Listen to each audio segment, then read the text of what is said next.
Calaroga Shark Media.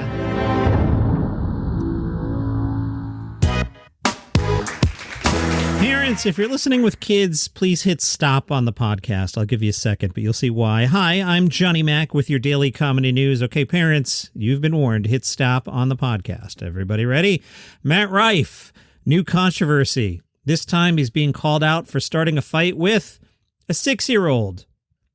Bunny is apparently a famous TikToker, and Bunny posted a video slamming Matt Rife for his unnecessary and rude comment towards her 6-year-old son. In the video, Bunny says, "This all started when Matt Rife's comedy special, if that's what we're calling it."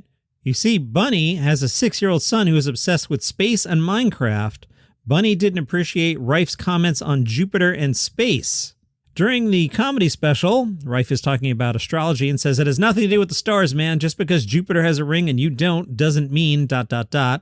Bunny's son then stitched a video with Rife's comments on Jupiter, calling him out for his inaccurate statements, pointing out, actually, it's Saturn that has the rings. And you're mean to girls. Rife took the comment very seriously, and again, parents, hit stop, okay? Hit stop, parents. Rife responded, "Jupiter also has a ring." That is technically correct. They were discovered in 1979 by the Voyager 1 spacecraft. But Rife's full comment was, "Jupiter also has a ring, oh, and Santa Claus isn't real. Your mom buys you presents with the money she makes on OnlyFans. Good luck." Bunny denied the claims that she is an OnlyFans model and pulled up her Instagram, proving that she's never even shown her body on Instagram. Bunny in her video said, "For you to assume that every single woman online makes money by showing their bodies, which, like, if that's what you do, girl, do you, but I've never made a single dollar from a man." Bunny's followers in the comments, one wrote, "Matt Rife is so soft, he has to come after a child." Another said, "He just digs himself deeper. What kind of man beefs with a literal child?"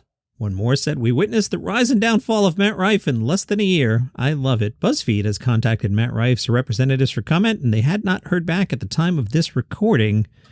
The Golden Globe nominations are out. The category, Best Stand-Up Comedian on Television, your nominees are Ricky Gervais for Ricky Gervais' Armageddon, Trevor Noah for Trevor Noah, Where Was I?, Chris Rock for Chris Rock, Selective Outrage, Amy Schumer for Amy Schumer, Emergency Contact, Sarah Silverman for Sarah Silverman, Someone You Love, and Wanda Sykes for Wanda Sykes, I'm an Entertainer. Not sure who I'd pick there. Maybe Ricky, maybe Trevor, maybe Sarah. The nominations for Best Motion Picture, Comedy, or Musical are Air, American Fiction, Barbie, The Holdovers, May, December, and Poor Things. Best Television Series, Comedy, or Musical, Abbott Elementary, Barry, The Bear, Jury Duty, Only Murders, Ted Lasso. Best Performer by an Actor in a TV Series, Comedy, or Musical, Bill Hader for Barry, Steve Martin, Only Murders, Jason Segel, Shrinking, Martin Short, Only Murders, Jason Sudeikis, Ted Lasso, Jeremy Allen White, The Bear. I would absolutely give it to Hader there. Best Performance by an Actress in a TV Series, Comedy, or Musical, Rachel Brosnahan for Miss Maisel, Quinta Brunson for Abbott, Ayu Edebiri for The Bear, Ellie Fanning for The Greats, Selena Gomez, Only Murders, Natasha Lyonne, Poker Face. I don't have an opinion on that category. CNN said Chris Rock was asked to host the January 7th ceremony. He has turned them down. CNN says at least 4 other A-list comedic actors have turned down the Golden Globes. Today on Netflix, Kevin Hart and Chris Rock's Headliners Only. That's the documentary that follows Kevin Hart and Chris Rock as they prepared for their 4 sold-out comedy shows in 2022. There's some news items involving both gentlemen. I'll start with Kevin Hart. He started doing a Manning cast type thing for the NBA. This actually debuted Friday with not much notice. During Friday's telecast, guest Philadelphia 76ers guard Patrick Beverley asked an awkward question. Beverley asked a question about Josh Giddey, quote, the Oklahoma City Thunder guard accused of having an alleged inappropriate relationship with a minor, unquote.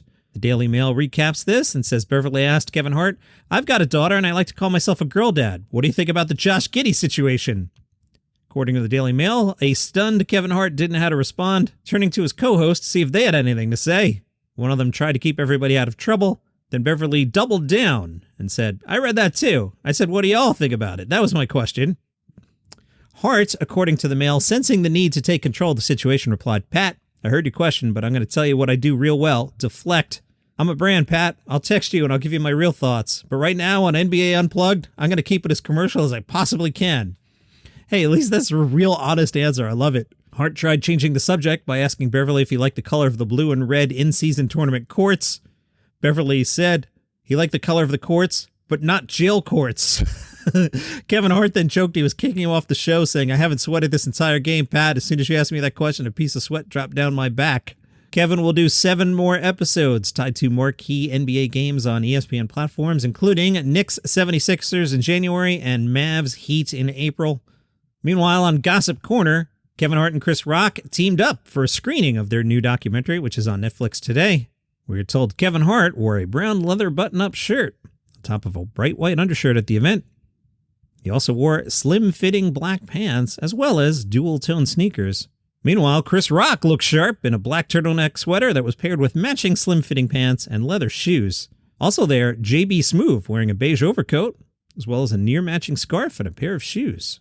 Also on Gossip Corner from TMZ, Jada Pinkett Smith says she and Will Smith may have been completely done by now, were it not for Chris Rock. Jada told the Daily Mail, "I nearly didn't even attend the Oscars that year, but I'm glad I did. I call it the holy slap because now so many positive things came after it.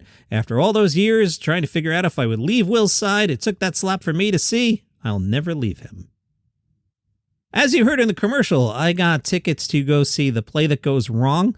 This is not a commercial. This is me just telling you something funny you should go see. I loved it. It was fantastic. Reminded me a lot of Monty Python at parts, especially the lead actor who plays the inspector. I could totally see John Cleese in that role. Really enjoyed it. It's called The Play That Goes Wrong. It's in Manhattan.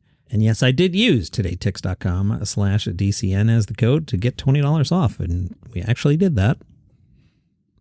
I watched Stavros Halkias' special. It was fine. I was enjoying it, and I got like 20 minutes in. I was like, I just feel like watching something else. It's funny. It's good. It won't make my best of the end of the year list, but it's not on like a worst list either. It's, sometimes comedy is just fine.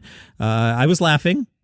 It just didn't have that extra gear that made me go, I have to see this entire hour now. I also watched it after football on Sunday, and, I'm good for like an hour and a half of TV. So by the time I hit play on that, it was after all the 1 o'clock and 4 o'clock games and SNL. So, I had the TV on for like 9 hours. So that could have been part of it too. But it's pretty good. I think you guys will like it. Stavros Halkias on Netflix. I'm excited for this one because this guy deserves to be more popular. Dusty Slay getting a Netflix special. It'll be out January 16th. It's called Workin' Man.